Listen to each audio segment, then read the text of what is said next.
guys, nandito kami sa Lagoon Beach Resort. Yan. Ay, pagkatapos namin mag-dinner natin, dinala niya ako dito. May nyug din dito, oh. Ang ganda po dito. Nauutot na ako. Ayan. Oh. Doon, dagat doon, oh. Linaw, no? Liwanag. Alas 7 na po dito ng gabi. Oh. Oh. Oh. Ganda, oh. Ay. Oh. Yan siya. Ang ganda niya.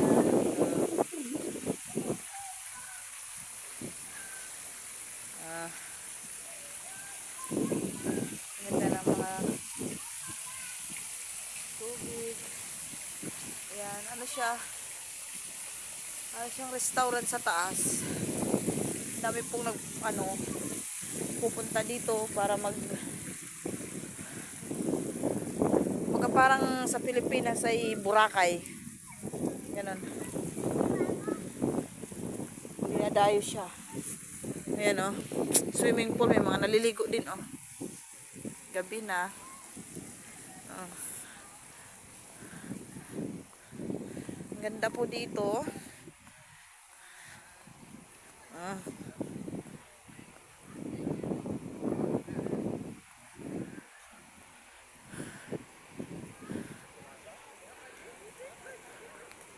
Ayan. Si Ate May. May nagsiswimming po. Ang ganda ng restaurant sa taas, oh. Sa loob, tingnan nyo po, oh.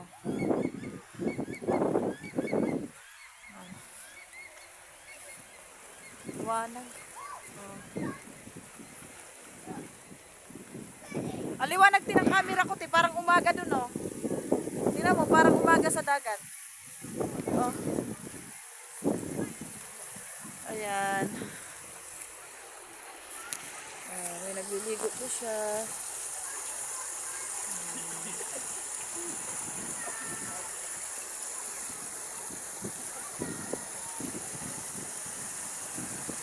Ayan po. Malalim na siguro banda dito, no, te? Hanggang may tao dito hindi aalis yung lifeguard. Siguro mga parang, kumbaga parang sa Boracay, no? Nagdadayo sila. Oo. Lagoon. Oh, may swimming pool ka na. May swimming pool ka na. Ganda, oh. Oh. Tapos, pag nagsawa ka maligo sa swimming pool, yan, tawid ka lang dyan sa dagat. Oh, linis. Walang kabaso-basura. Hindi kagaya sa atin sa Pilipinas, ang daming basura. Kain, tapon. Dito, sobrang linis. Ayan. Oh. Ayan. Talagang nakabantay yung mga life vest nila dito, oh, para in case na ano. Ayan, ganda po, oh.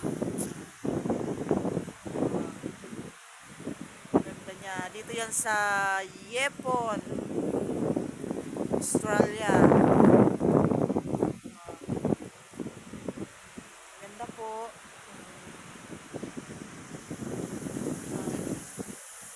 Yun, si Ate May. Yan po yung pangalan niya, oh. Baka mapasyal kayo dito sa Australia, Yepon, Lagoon. Yan po. Welcome to Yepon, Lagoon. Yan po.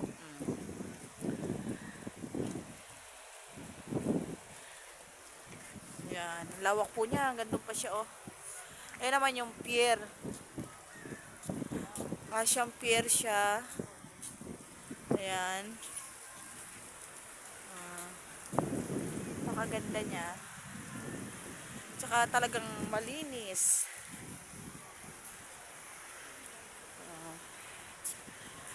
Kapag stress ka sa buhay, punta ka dito. Peaceful, mindful, swimming pool. Ayan o.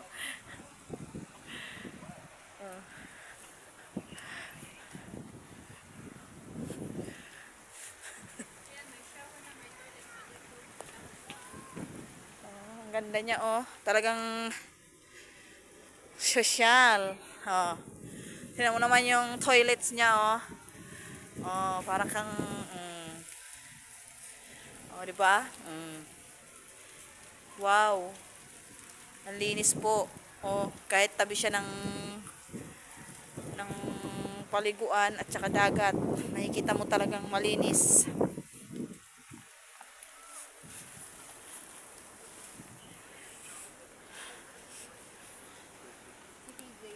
Ayan po.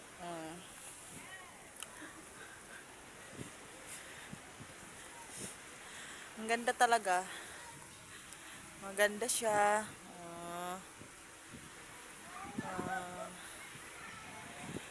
Mag-i-enjoy po kayo pag pumunta kayo dito. Yan po yung may duck. Ano ba yan? Yan, basta yan. Tingnan nyo na ho yung tubig oh. Diyos ko, napakalinis.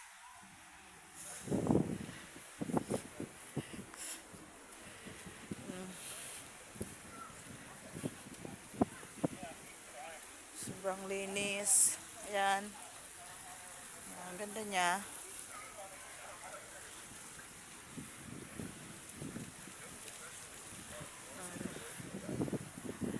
Ang ganda po siya. Ayan. Napakaganda. Umikot po kami. Doon kami galing kanina. Tignan niyo po yung dagat to. Dagat. Tapos swimming pool. Lawak po niya. Napakaganda niya.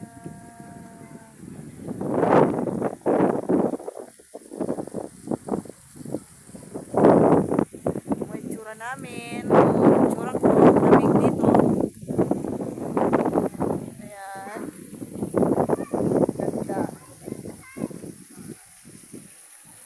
Yan o.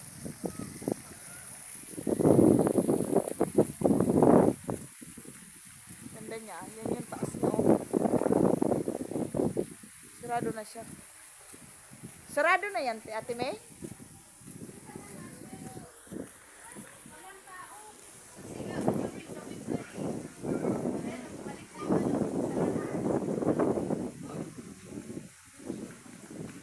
Ito yung entrance niya, oh. Akyat ka sa taas.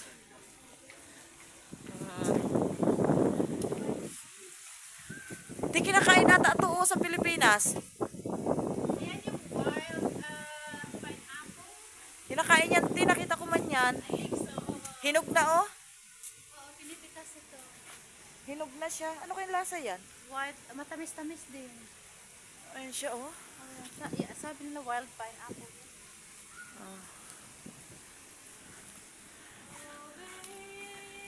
Si Ate May. Si Ate May lang naggagala sa akin dito. Yan. Kung saan saan niya ako dinadala kasi magaling siya mag-drive. Tsaka may sasakyan sila. Pag walang sasakyan dito, wala kang mapupuntahan. Maganda rin dito na enjoy. Galing kasi makikita mo yung mga bata. May mga ano dito, playground. Ay, may tanong yan. Aray, busog. Ayan siya, oh. Ang haba niya, oh. Oh.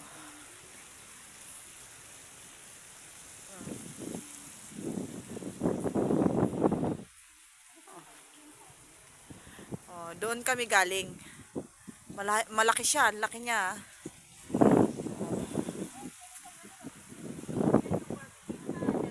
Sarili mong meat.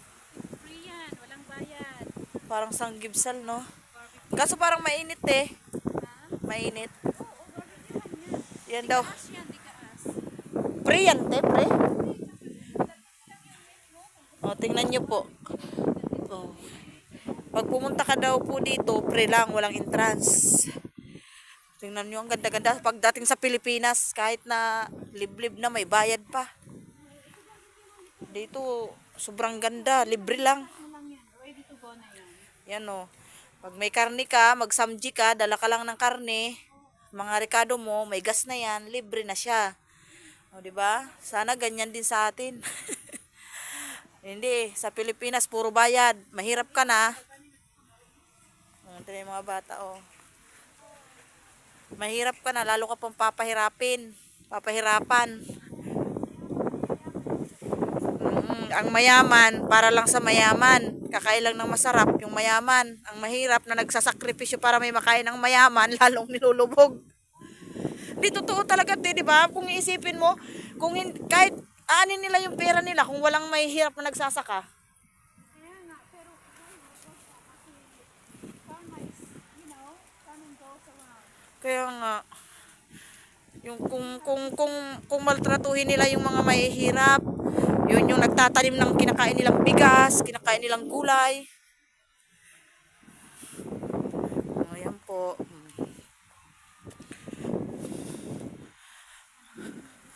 Madilim na po dito pa.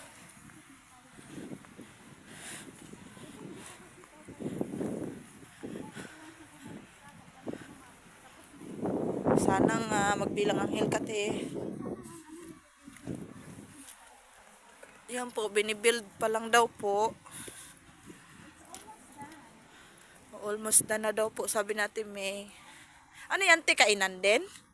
Function to my party, Parang ano yun? Venue. Ayan, doon kami galing guys, so layo. Ang laki-laki kaya nung park. Ay, park, ano ba yun? Resort. Park nga din, parehas ayun Imo Park.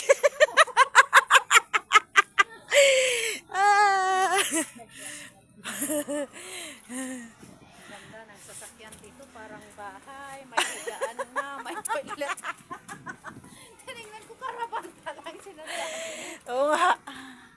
May ganun din naman sa Pilipinas, yung mga artista lang mayroon. Ayan. Puno ang laki. Di ba may ganun din sa Pilipinas? Si mga... hindi pa ako... kumain ako dyan, te? Dinalala kita dyan online, remember nung party dyan na pumunta tayo dito. Kumain ako dyan. Nawan ko kayo ni akala ko ba kumain kayo na dyan? Dyan po ba yun? Yung parang may casino? Kumain kami dun sa parang may casino Kapatid na. Ayun nga, dyan po nga. Opo. Tanghalian na yan.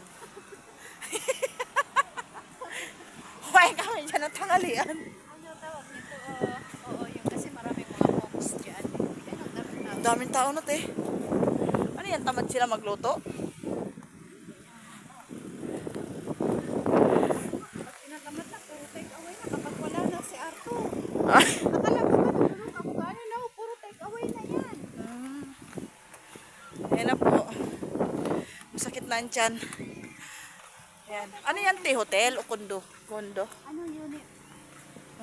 Nakita ko dyan parang mga Pilipino yung mga naglilinis. Oo. Kahit yung boss yan dyan, Neng, Pilipina din. Karamihan Pilipina naglinis. Ano yun? May mga asawa sila dito, talagang nagtatrabaho sila. Parang mga bata pa man. Ayan. Salt. Ayan yung pangalan niya, Salt. Para siyang kondo. Ayan na, pabalik na kami. Sige guys, bye-bye na. Thank you for watching. Sana makaabot kayo sa dulo. Ang haba-haba. Si Ate May.